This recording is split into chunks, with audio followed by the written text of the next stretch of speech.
Shalom, shalom, shalom, shalom. First and foremost, giving all praises unto Yahweh. Ba'ashem Yahushua, Ba'ashem Kakwadash, giving double honors to our apostles and elders, a great millstone, shalom salutation. To all you sincere occupants across the four winds, pushing this truth and sincerity of heart. I'm your fellow servant, because I'm gone from a DC camp, coming at you through the spirit and power of Yahweh, Ba'ashem Yahushua, Ba'ashem Kakwadash, the feet of the elect. I was just going to make a quick lesson, quick video entitled, excuse me, World War III. How do we know that? How do we know that Media is Russia and Elam is Persia? Okay. As you know, we inch closer and closer to the Third World War, and in that Third World War, the major player on the war, it's going to be on the United States of America, which is known in the Bible as the Virgin Daughter of Babylon or Babylon, and of course, with NATO, which is also known as the Beast. And then on the other side, you're going to have Russia, Iran, and China, okay? Especially, Iran and Israel, those two nations are going to bump heads. And that's going to lead the United States and Russia to come in there and get it popping. And so, but, of course, when we say that, we got to be able to prove. The scripture said, prove all things. So we got to be able to prove that Elam is Iran, and then Media is Russia. Okay, so what I'm gonna do first, I'm gonna go to Isaiah chapter 21. I'm gonna start at 1. It says, "The burden of the desert of the sea, as whirlwinds in the south pass through, so it cometh from the desert, from a terrible land." Verse 2. "A grievous vision is declared unto me. The treacherous dealer dealeth treacherously, and the spoiler spoileth. Go up, O Elam, besiege, O Media, all the sighting thereof have I made to cease." Right now, basically when you go into Isaiah the 21st chapter, it's going into the fact that back in ancient Babylon, ancient Babylon was taken down by the Medo-Persian Empire. Now, when you fast forward, of course, modern-day Babylon, being the United States, is gonna be taken down by Russia and Iran. But we always say that the modern-day Medes are the Russians, and the modern-day Elamites are the Persians. So we gotta be able to prove that, right? So first, let's deal with Elam, because remember right here it says Isaiah 21:2, it says Elam. It says, "Go up, O Elam, besiege, O Media." So the first thing we want to do is go to Wikipedia. So I went to Wikipedia, and you look up the Elamite language. Okay, it says Elamite is an extinct language that was spoken by the ancient Elamites. It was used in present-day southwestern Iran. You see that? It was used in present-day southwestern Iran from 2600 BC to 330 BC. The last written records in Elamite appear around the conquest of the Achaemenid Empire by Alexander the Great. All right, meaning the Elamites, Alexander the Great, when he took down Darius the Third of Persia, the language that was spoken was the Elamite language. Okay, and who was Elam? Elam is one of the sons of Shem. Okay, and it tells you that language was spoken by the people in the land of Iran. Okay, let's keep going. It says Elamite is generally thought to have no demonstrable relatives and is usually considered a language isolate. Okay, so let me see. Right down to as you see right here, right here it says as you see right here, that's the language. Okay, that's the Elamite language. All right, inscription. So it says the history of Elamite is periodized as follows: Old Elamite, circa 2600 1500 BC.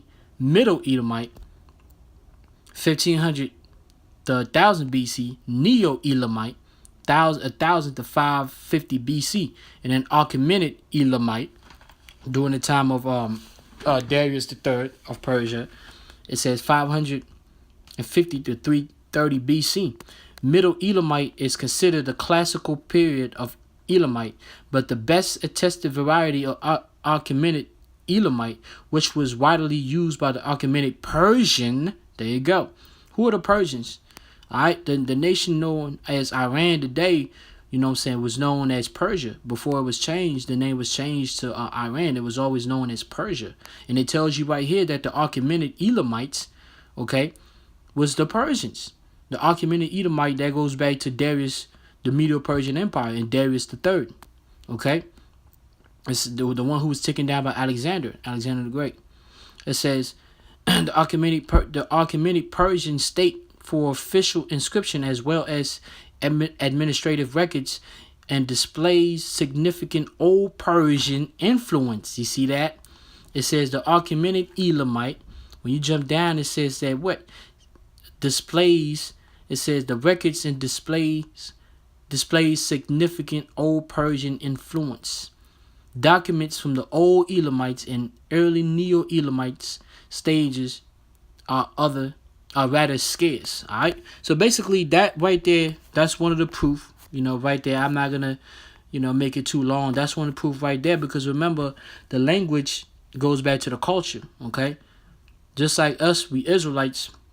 You talking about Yasha Allah, Prince of the Power.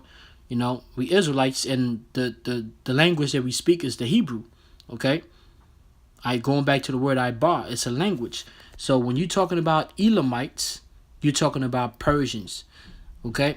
So that's how you know, going back to Isaiah 21:2, that's how you know that Elam is talking about the modern day Iranians. Okay? And even when you go to the map, right? Just a little bit of geography, because you must have knowledge of geography. So you go into the ancient map. Look at the ancient map of Elam. The location of ancient Elam. When you look at the location of ancient Elam, what do you see right there? That red spot. That's when Elam started. But remember, ultimately, they grew as a nation, and it spread and became an empire. The Achaemenid Elamite, which is also known as the Achaemenid Persians, with the last remaining Achaemenid king, which was Darius III. That's when you see right here, Persians right underneath. And that land today is known today as Iran. Okay? And then now, the next phase that you see right there, just a little bit above, is the Medes. Okay? Because remember back then, it was called the Medo-Persian Empire. So now we know that Elam is, more proof that Elam is Persia or Iranians. Okay? So now let's deal with the Medes right quick. First, to show that the ancient Medes are the modern day Russians. Now, what we want to do is we want to go to Daniel's chapter 7, and I'm gonna start at 4. It says the first. I'm gonna start at 3. It says, and 4 great beasts came up from the sea, diverse one from another. The first was like a lion and had eagle's wings. All right, the first right there is talking about ancient Babylon. Okay, it says, I beheld till the wings thereof were plucked, and it was lifted up from the earth. Right, that's when the last king of ancient Babylon, I think it was Belshazzar, was taken. He was taken out. You know what I'm saying, by Cyrus the Mede. Okay.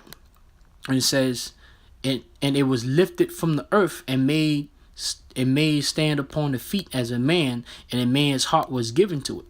Verse 5, and behold another beast. Now this will be going into it. And behold another beast, a second, like to a bear.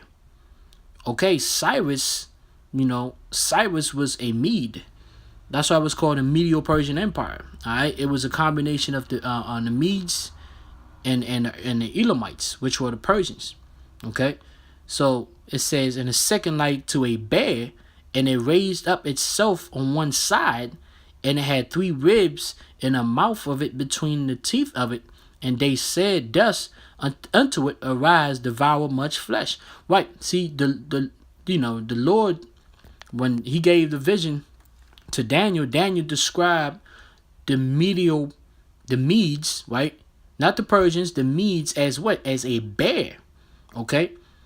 He described the Medes as a bear, like a bear, and it raised up itself on one side. Why? Because you had the Medo-Persian Empire, okay, and it had 3 ribs. Now the 3 ribs is going into ancient Assyria and Babylon, Assyria, and Egypt, because those 2 empires were taken down during that particular time by the Medo-Persians.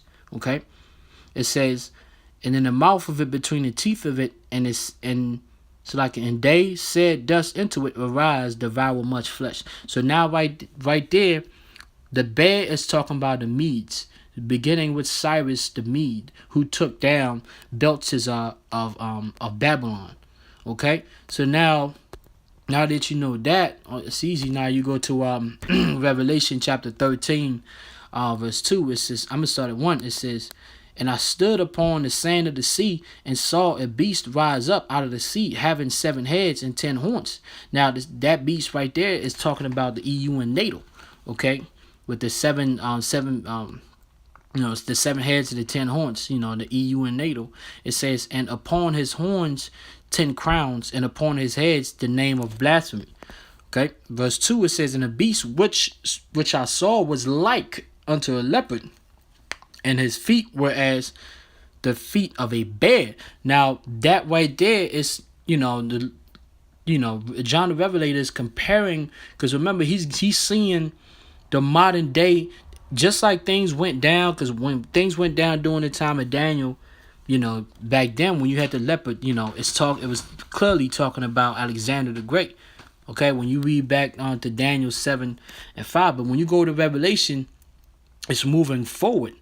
That bear right there is not talking about the ancient Medes. How do you know? Because the first verse right there it's already going down to the feet. When you look at that man in the statue in Daniel, the 2nd chapter, this is talking about the 10 toes, okay? And then it's talking about the kingdoms that's going to get into this Third World War. Those feet right there, right? The feet right there of a bear is talking about what? It's talking about the Russian bear. It's talking about Russia. All right, that's why I have this image right here. Okay, because Russia is always known as what? As a bear. And the reason why, how do you know that this is talking about Russia and it's not talking about the actual ancient Medes, is because it said his feet, right? The feet were as the feet of a bear. But when you go back to Daniel, when you go back to Daniel chapter 7, right? What are the feet? When you go back to Daniel chapter 7, verse 7, it says, and after this I saw in the night vision, and behold, a 4th beast, dreadful and terrible and strong exceedingly, and it had great iron teeth, and devoured and brake in pieces and stamped the residue with the feet of it. You see that? So in Daniel, the feet of the beast is what? It's in the ancient Roman Empire, because in that particular time, it was going to end with the ancient Roman Empire dominating everybody. That's why the feet, because the feet is at the very bottom. And then it speaks about the 10 toes. But when you go to Revelation 13, it says that this beast, the feet, were of the feet of the bear, meaning what? The nation that's gonna win this war. Because this is an alignment of nation that's going to go to war. When the nation is going to win this war, quote unquote win this war, meaning who's going to be at the end of this thing, who's going to survive this Third World War, is what? It's the feet of a bear, which is the Russian bear. And the similarity goes back to what? To the ancient Medes. All right, Daniel's referred to the ancient Medes, right, as a bear. Daniel 7 and 5, and behold another beast, a second like to a bear, right? And now in Salakia, and now in Revelation 13, John referred to what? To that the feet of this beast as of a bear, and his mouth as the mouth of a lion, and the dragon gave him his power and his seat and great authority, right? That lion right there is talking about Great Britain, okay? It's talking about Great Britain. Because the lion represents, Great Britain is represented by lion. America is represented by the eagle, right? And also the leopard also goes into that whole Edomite, Edomite spirit, going back to the ancient, Alexander the Great. You know what I'm saying? But in particular, what we want to focus on is the feet of a bear, which that's Russia right there. So that lets you know that when you go back to Isaiah chapter 21 and Isaiah chapter 21 and 2, and it says, a grievous vision is declared unto me, the treacherous dealer dealeth treacherously, and the spoiler spoileth. Go up, O Elam. Already proved that Elam is Iran, okay? And because the language of the Persians, and Darius and so on and so forth, was actually called the Elamite language, going back to their actual father, Elam, one of the sons of Shem. Okay, and it says, "Oh, Media." Now, the ancient Medes were Japhites, but they were looked at as bears. But the modern day bear is who? It's Russia. Now, the Russians are Edomites. That's the only thing that switched up. The Russians are Edomites. They're not Japhites. Okay, but that's how the Lord has set it up through the Spirit. So let me now conclude this with this is Revelation chapter 9 verse 2. It says, one war is past, meaning the First World War, and behold, there come 2 wars more after, meaning after the First World War, it's supposed to 2 more world wars are supposed to come after. Okay, similar with this scripture right here. This is Revelation 11:14. The second war was past, and behold, the third war cometh quickly. Alright, so in this third war's war, you're gonna have these nations. Elam is Iran, and the modern day Medes is Russia. Okay, hopefully you brothers was edified by this video. Kyle Halayim La Yahweh Shemel Shah, double honors to our apostles and elders of great millstone. Shalom salutation to you sincere Akim, cause of 4 winds. Stay strong, stay faithful. Yahweh Shem Shabbat Dam, Ba'Shem Hakodash. Shalom.